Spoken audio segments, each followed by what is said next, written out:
Hello guys, welcome back to my channel. I hope you all are doing very well. आज हम numerical question attempt करते हैं and the approach is decision tree approach. Operation research का एक topic होता है. So let's move to the question. An executive has to make a decision. He has three alternatives D1, D2 and D3. There is possibility of occurrence of three results. The results are R1, R2 and R3. Probability of occurrence of results are as follow. एक executive है, उसको एक decision लेना है, मतलब एक निर्णय लेना है. तीन विकल्प हैं उसके पास D1, D2, D3. Okay. Possibility इस तरह से है, मतलब ऐसी संभावना है कि उसको तीन रिजल्ट मिलेंगे इन तीन ऑल्टरनेटिव का यूज करके. Results are R1, R2 and R3. Results की अकरेंस की प्रोबेबिलिटी हमें इस तरह दी हुई है. R1 0.5, R2 0.2 एंड R3 0.1. फर्दर द मैक्सिमम पे of between region are indicated in a matrix. इस तरह की एक मैट्रिक्स हमें प्रोवाइड की है क्वेश्चन में, 3 रोज एंड 3 कॉलम. ओके. मैक्सिमम पे ऑफ का मतलब यहाँ पर होता है result of a set of action. Okay. बहुत ही इंटरेस्टिंग क्वेश्चन है ये, ध्यान से समझना आप लोग. मैट्रिक्स के जो वैल्यूज दे रखी है इनको हम यूज करेंगे सोल्यूशन के लिए. Find out the most preferred decision through a decision tree. Decision tree approach use करके हमें सबसे ज्यादा प्रेफरेबल डिसीजन ऑप्ट करना है. ध्यान रखना गाइस, जिसका पे ऑफ सबसे ज्यादा होगा, जिस भी ऑल्टरनेटिव का सबसे ज्यादा पे ऑफ होगा उसको हम यूज करेंगे. Moving to solution. इस तरह का स्ट्रक्चर हम ड्रॉ कर लेंगे. यहाँ पर देखने में टिपिकल है लेकिन इजी है. चलो उसे समझते हैं. ये जो एक स्क्वायर है ऑरेंज कलर का, इसको हम बोलते हैं डिसीजन नोड. ये वो डिसीजन ट्री है. सबसे पहले डिसीजन नोड बनाएंगे, उससे तीन डिसीजन ब्रांचेस इमर्ज हो जाएंगे. क्वेश्चन में हमें दिया हुआ है ऑल्टरनेटिव है तीन, D1, D2 एंड D3. इसलिए हम तीन ही डिसीजन ब्रांचेस बना लेंगे. ये जो सर्कल हैं, छोटे छोटे सर्कल, इनको हम बोलते हैं चांस नोड. ये हमारे रिजल्ट को रिप्रेजेंट करती हैं. तीन रिजल्ट है इसलिए तीन ही हमने चांस नोड बनाई है. चांस नोड से चांस ब्रांचेस इमर्ज हुई हैं.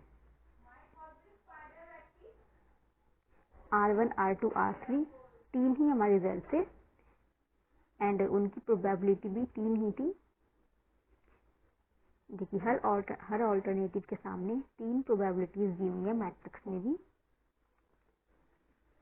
हर डिसीजन ब्रांच को हम एक चांस नोड देकर तीन चांस ब्रांचेस दे देंगे. इस तरह से R1, R2, R3 की वैल्यूज 0.5, 0.2 एंड 0.1 जो क्वेश्चन में प्रोवाइड की हुई हैं उसको एज इट इज हम तीनों जगह लिख लेंगे.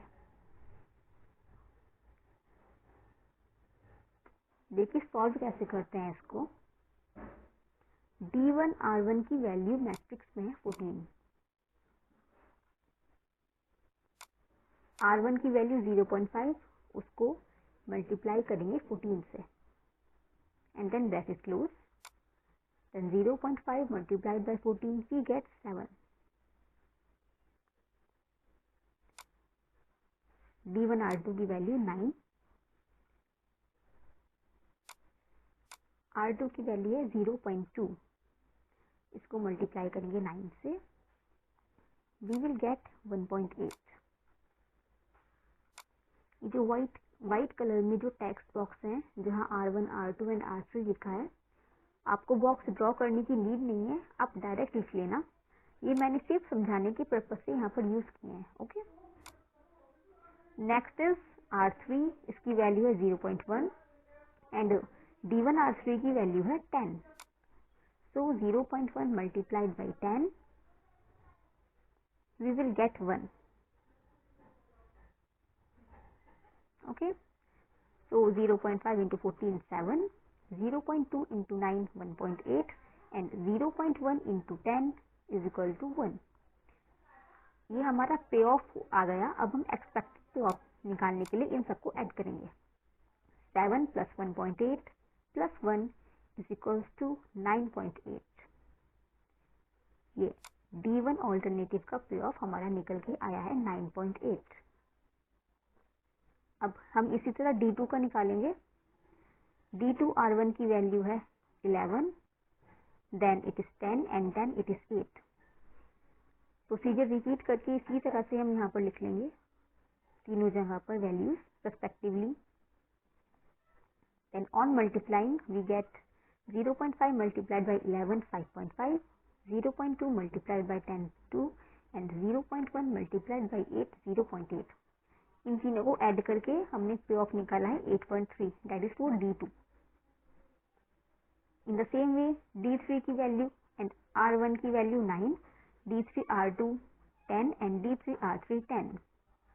यहाँ पर हम इसको कॉपी करेंगे जैसे ऊपर के ऑल्टरनेटिव में कॉपी किया है. Then multiply it 4.5 2 and 1. Multiplication का रिजल्ट आया है. इन सबको ऐड करके D3 का पे ऑफ हमने निकाला है 7.5. सो गाइस तीनों ऑल्टरनेटिव के पे ऑफ हमारे आ चुके हैं. अब हमें मैक्सिमम पे ऑफ देखना है. यहाँ पर मैक्सिमम पे ऑफ है 9.8. That is for alternative D1. So हम इसको ऑप्ट करेंगे. We will prefer it. Last में एक आपको लाइन लिख देनी है. सो मैक्सिमम पे off is for decision D1 that is 9.8. So it is most preferable.